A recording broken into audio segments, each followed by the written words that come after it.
বন্ধুসকল good morning. আমি আজি তুলি কেম্পৰ পৰা যাব লাগিছোঁ, বেলেগ এটা কেম্পলৈ আমি যাম। ইয়াত সম্পূৰ্ণ বাঁহ কাটিং হৈ গৈছে, লেবাৰবোৰ ইয়াতে আছে, লেবাৰবোৰ যাব এতিয়া। বৰষুণ পৰি আছে, ইয়াত প্ৰায় 10 দিন হ'ল। আজি ইয়াৰ পৰা বেলেগ এটা জেগা যাম, নাগালেণ্ডৰ। মই বেটিং বটল লৈ লৈছোঁ, ইয়াৰ পৰা 3 কিলোমিটাৰ খোজকাঢ়ি যাব লাগিব।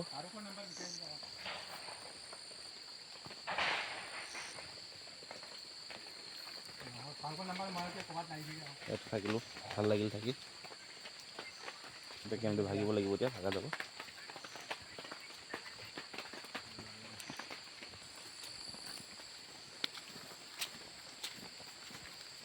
কিমান টাইমত আহিব তাৰপৰা এবাৰ? খতম কৰি কেইটা আছে আৰু? 14টা আছে।